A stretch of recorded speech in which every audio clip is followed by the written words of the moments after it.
Good morning, students. Good morning. Okay, today we'll have a case study discussion related to foodborne disease outbreak. So what we'll do today is we'll discuss a realistic case study, and you can bring your own perspectives or own ideas related to that. Okay, ma'am. I'll start with the introduction. Today we're going to mainly see about Salmonella's contamination. Salmonella is common in dairy products and in egg, poultry, all that. Okay, firstly, food microbiology plays a critical role in ensuring food safety and also preventing people from hazards. Pathogenic foods plays a very bad role in life. It affects large number of people in same time, and it gives side effects like diarrhea, vomiting, etc. Mainly this is occurring during 12 to 24 hours after the consumption of the food. And Salmonella, as I told before, Salmonella is very common in dairy products, poultry products, and etc. Next background is in 2023 there was a regional milk industry where there was severe complaints about people who complained that after consuming their flavored milk there were a lot of bad symptoms like diarrhea, vomiting as well as abdominal pains after 12 to 24 hours. So at that time they particularized that Salmonella is playing a probable role and they took some control measures to it. Okay. Then the problem identification in a real case scenario it was nearly 150 members got severe illness due to the contamination of the dairy products that was manufactured in the industry. It was due to the batch process rather than continuous thing. It was a sample or something was contaminated into the milk, which gets the people into the symptoms like she said, like diarrhea, abdominal cramps, like that thing.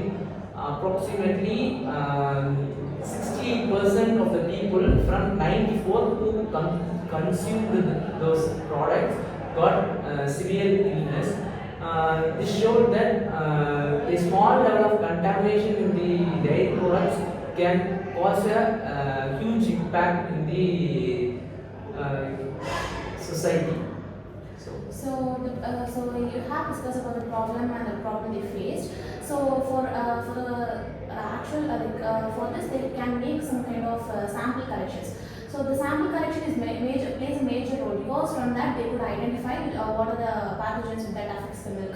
So there are white types. The first is the sample they are obtained from the pre-processed and the post-processed. Like before the processing also the sample is obtained and after the processing also they obtained. So they obtain the both because before the pre-processing they might due to some other kind of like microorganisms or something.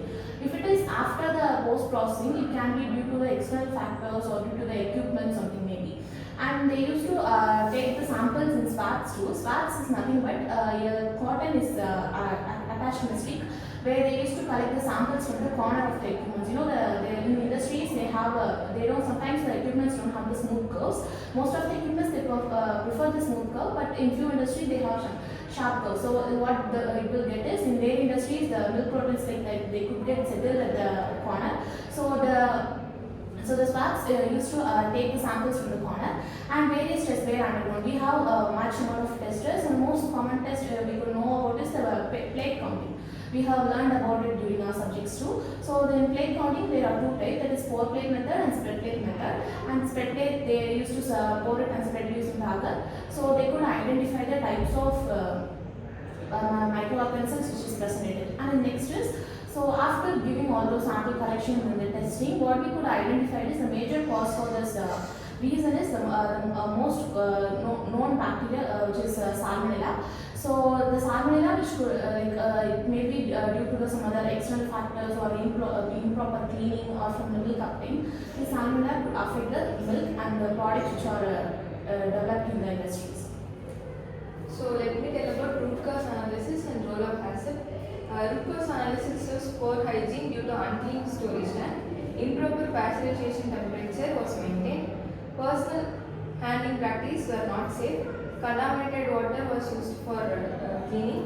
In acid, pasteurization is the critical control point. There was a deviation as temperature was not maintained. Monitoring failed due to not proper recording system. So here are some control and preventive measures for foodborne outbreak. Immediate actions: recall of contaminated batch, shutdown of processing unit, and sanitation of equipment. And there are some long-term measures: strict hazard implementation, regular microbial testing, employee hygiene handling, use of potable water, and maintenance of poultry. And there are few public health impact: hospitalization of vulnerable individuals, and loss of consumer trust, economic loss to industries, and legal consequences. As you said, you have discussed many points regarding this case scenario, like what is the root cause and how do we identify the problem statement, and what are the risks that can occur, and with the control measures. All these strategies helped us to learn more about the Salmonella outbreak and how we overcome it in case of dairy industry. Do you have any other questions? Actually, I told about the total take on. Could you please verify that what is the difference between spread plate and borne plate so that it could be useful for some? Okay. In case of spread plate and borne plate, in both the plates we go with agar medium as medium, which is going for solidification. But in case of pour plate, what we do is we'll first pour the agar medium and let it solidify in the incubator, and then we'll place the sample in the center. In case of spread plate, we use the L rod and or the loop, and we'll spread the medium on it. So first the media will go and then followed by the agar. That is the difference. When we spread the colonies, we'll be able to check how much colonies is present and how much is the contamination or spoilage rate in case of that. Then we'll go with calculation using the formula, how much colony is present per annum. That is the basic difference to identify the colony count. Any other questions?